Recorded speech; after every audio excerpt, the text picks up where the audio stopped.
आप सभी को नमस्कार और हमारे साथ हैं एक बहुत ही खास गेस्ट गौरी बंसल और इन्होंने सिक्योर किया है rank 112 in the civil services examination 2025।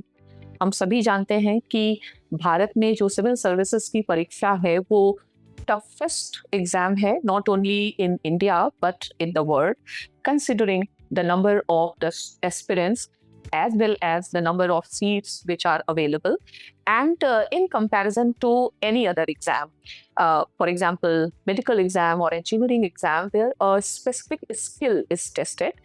The speciality or the uniqueness of UPSC exam is that it tests your overall personality, it tests your critical thinking, your ability to communicate, to express, and above all, the 3 stages of exam. So today we will talk with Gauri, we will understand her journey, and we will get some insights for the future aspirants from her own experience. Welcome, Gauri. So first of all, tell us something about yourself, your schooling, or how you got interested in the civil services. Good afternoon, everyone. Thank you so much, ma'am, for having me here today. About myself, I am 24 years old. I studied humanities in school, and I was always very interested in studying social sciences. In school, I did not have an idea about UPSC as such, but when I came to college, I studied political science at Lady Shri Ram College for Women, Delhi University. There, I developed an interest in international relations and also governance and administration. After college, I worked briefly for a bit, about a year or so. In which field you worked? Research. I used to think that. Okay. And I tried to take one attempt along with work in 2023, which was my first attempt, wherein I could not clear prelims. After that, I realized that if I have to take this exam seriously, you require a lot of single-minded devotion, which is when I started preparing wholeheartedly. In my second attempt, I went to the interview stage. However, I could not make it to the final list. And this was my third attempt. And I think this year, luck was on my side. So I'm very grateful to be here. It's not just luck. I believe it's all hard work. So harder you work, luckier you become.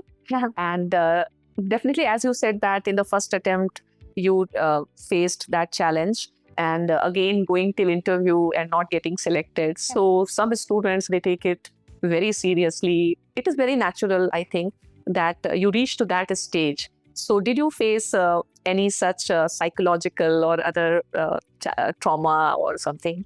Ma'am, definitely. I think since childhood, I've been a sensitive and emotional person. I would say on most days, I take it as a strength, but on some days, it can be a weakness also. After not making it post the interview, Yes. I think it is the breaking down of the certain dream that you harbor in your head. Once you take the interview, everyone around you will create an atmosphere that you have almost made it. So you feel like you got there, but you still are back to square one now. I think what kept me going during that time is that I told myself that a lot of people have been in the same position as me before, and they have had the courage to improve, and they have shown dramatic improvement. I had 1 month to go for prelims. I spent 2 to 3 days crying, sharing it with my family, trying to process what has happened. After which I told myself this one mantra, that this is exactly what I needed right now. I said, no matter what happens to me in this journey from now on, I will tell myself that this is exactly what I needed. And so by telling myself that I needed that failure, I told myself that maybe there was some glaring gap in my preparation, that I have another opportunity to improve it. That is how, and I think time is the best healer. So once you immerse yourself in prep back again, slowly you get over that trauma also. Okay. So now let us come to your preparation. So how many hours of studies, or is it really feasible to stick to the timetable? Because I don't think that one can very rigidly stick to the timetable, but definitely one should have a plan in their mind. So how you planned your studies on an average, which is minimum, which is required, and then how you balanced between mains and prelims, optional and general studies preparation? Ma'am, starting with the first part of your question about the timetable aspect in planning, I think planning is a very, very important part of this exam, because a lot of times we put in a lot of hard work. We are putting in the hours, we are studying everything. Yet, I think we don't see the results because we fail to work in the right direction. Which is why I think that I would try is to backtrack from the date of the exam. So let's say the prelims is on X date. I think we need to make a plan for the last month, for the last 3 months, as well as the last 6 months. And instead of having a time-based target every day, I used to just target that, okay, I have to cover these topics every day. I would set a slightly ambitious target such that if I complete 80% of it, I would consider it a successful day. And I did not believe in putting in X number of hours every day, although I do think consistency is very important. So what I tried doing in my second and third attempt attempt was that in my first attempt, I would always try to take one day of the week off. But I then realized that that breaks your momentum a bit. Okay. So even on Sundays, for example, I'm a humanities student, so I would practice CSAT on Sundays, get a little bit of essay writing practice just to keep that momentum alive. Otherwise, I think if someone puts consistent 6 to 8 hours every day, and That is bare minimum. I think that much you need. this should be the year round. Yes. And in exam times, you need more. Definitely. I think in exam time, the adrenaline is so much, you'll automatically try to put in as many hours as possible. Yes. Okay. And then balancing your mains and prelims. I believe you must have started mains first. Yes, ma'am. Although I think in my second attempt, in my last attempt, because I had the trauma of my first prelims, I devoted a lot of time to prelims. So for mains, what I had primarily done is I had made my first edition of notes, but later you realize that that first edition is actually just like rough work. You keep refining it. I think it would be a good idea to do answer writing before you clear prelims, but sort of times prelims can be a little tricky in case you clear prelims and then if you're not prepared, then it hurts even more. So, but for me, till December, I think I would devote time a little bit to mains. From January onwards, I would wholeheartedly prepare for prelims. Okay, so from January, you have not touched mails or? No, I did not touch mails. I would just, sometimes I would go through my notes to see if I can refine my notes, and sometimes I would practice writing essays or just timed answers, so I build that stamina of answer writing. Okay, so mostly the students normally are from science background and you're from humanities and political science background. So something having a background has its plus as well as minuses also. So what is the basic difference, like you prepare your answers for the university exams and then the UPSC exam? What difference you felt like this is what is the key that we should focus on? Ma'am, I think one major difference is that in university exams, especially for humanities, they are very abstract and philosophical in nature. In my university days, we used to have to write 20 or 25 pages. So we got into the habit of making up certain things. So it became more of a creative writing paper. In that attempt, even though that has certain benefits, what ends up happening is that you don't know how to prioritize the order of points. You try to write everything you know about that topic. And if you don't know, you still try to create a story. In UPSC, I think I realized that the most important thing is to hit the nail on the head. So yes, just set a line of context, and after that, the sooner you come to the point, the greater the chances of writing an accurate, well-balanced, a very tight answer, I would say. That is rewarded at UPSC. Okay. And in PSIR, basically students feel syllabus is very voluminous. So how to manage that? What you did for it? Ma'am, for me, picking PSI was a natural choice after college. But later I realized that if you look at it from the perspective of by doing PSI, you actually covered 2 papers in one. So from that lens, instead of being voluminous, it starts looking like a cheat code almost. And I did see a lot of benefits in GS2 by choosing PSIR. All of my, I think 90% of my GS2 prep was through my optional notes. Only the governance and social justice part I did separately. And even that you can use in a PSIR paper. Okay.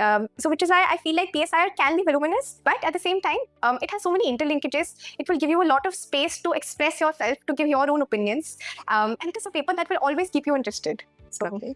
And again, in international relations, I believe that just rote learning is not enough. The nature of the question paper expects that the students analyze the things. But if you see the number of questions you have to write are not too many, and you need to think immediately, you have to be very organized in your answers. So any specific challenge you felt in paper 2?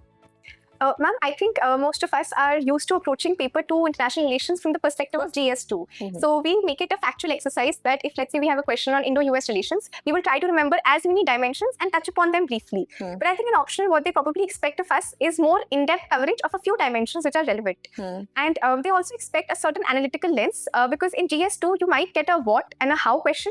But in PSIR, even if it's not explicitly mentioned, the real question is always why and what next. So I think that to make the distinction, that here you have to analyze it from the perspective of, I think one of the lectures we had mentioned that think about it like an editorial piece that you are writing, that the reader should have a takeaway from it. So I think having that argumentative approach really helps in international relations answers. And what about quoting lot many scholars and all? You did that? Ma'am, I think time balance needs to be struck a lot of times because we hear from other people that this is an easy way of making an answer look technical, that you just dump a lot of scholars, but it can backfire because I think for the reader it gets too heavy and sometimes they're not very relevant in that context. At the same time, I did use scholars liberally. I would try to stick to more classical scholars instead of the very contemporary ones. In paper 2 IR, I would generally try to put 1 contemporary scholar and otherwise 2 or 3 classical, but I would try not to exceed 3 to 4 scholars in an answer. Okay. And any tips for Indian government and politics? Ma'am, I think that paper is one that is, I think, the most neglected by most aspirants. And I was also very hesitant to attempt that part of the paper in the actual exam. And I realized that that thing can be divided into one, which are the sociological, critical topics like caste, religion, ethnicity, and one is the more constitutional part, which is about offices of president and governor. Judiciary, Yes, ma'am. center-state relations. Yes, ma'am. I would try to attempt more of the sociological answers because I felt there was scope of creativity there. Some people prefer to have an objective approach, so they attempt the more This section and your paper, one section has a lot of similarities. common things, communalism, regionalism, and these type of things. Yes, ma'am. And anything about the test series you want to share? Yes, ma'am. Ma'am, I had taken the crash course first and then also the test series. I felt like two major places where it benefited me the most. One is that there is a direct repetition from the themes that are covered in test series and the actual exams, if you see the past record. And PSIR, that way, is a forgiving optional. You will see a lot of repetition of PYQs and themes from ma'am's notes. And second was the model answers. I think most of the PSIR aspirants have always relied on the model answers as their base notes. They already have a lot of enrichment, whether it is the latest books, the latest authors. And the third and the most important thing which I learned was that what is the right way to present an answer. Initially, I would try to make it very content heavy, but then later I realized that the flow is just as important. You don't have to write everything you know. So those three are my main takeaways. Okay, so we would like that you share your interview experience also, so that the students preparing for next year, they get some good background.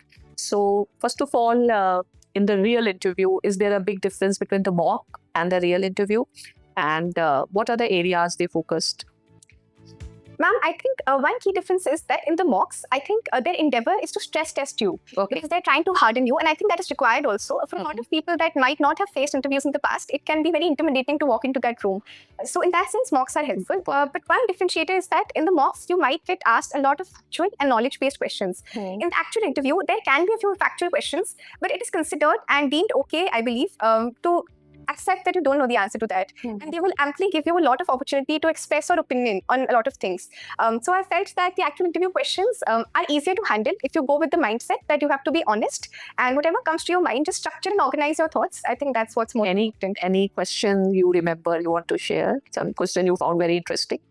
Ma'am, I think the philosophical questions are always the most interesting to me. One of the questions that I was asked this year was that, what does success mean to you? Okay. So in that moment, I thought for a while. And of course, the obvious answer, I think, for all of us is that to achieve our goals and so on and so forth. But in that moment, I remembered this quote I had read that very morning. That success to me would be to have the humility to accept the things that I can't change and to change the things that I can't accept. Okay. So as that combination of humility and courage would mean success to me. So. Okay. So any questions on international relations? Yes, ma'am. The first question that I was asked by the chairperson was, he just gave me a gist or a perspective, global perspective on what all is going on. So he actually covered right from Bihar elections to the election of Mr. Trump to the situation in Argentina and the assassination of bureaucracy, as they call it. So he covered a wide variety of themes, and then he asked me to give my thoughts on it. So we can say that it was a tricky question in that sense, but that was a major theme that he covered. Okay. So any last piece of advice? Ma'am, I think every aspirant always hears a lot of advice from everyone, but I would say that to listen to everyone, but at the end of the day, suit it to your own life and suit it to your own journey. You don't need to imitate anyone's journey. And I think the most important thing that will guide you from day one to the day that you get a rank would be the belief that you have in yourself. If you have a lot of self-confidence, which is irrespective of any external variable, you would be able to tide over a lot of failures that are inevitable in this journey. It was very nice talking to you. Thank you for giving all these insights and giving us time, and we wish you very good and very you reach to the summits of your career. Thank you so much. Wishing you all the best. Thank you. It is my honor.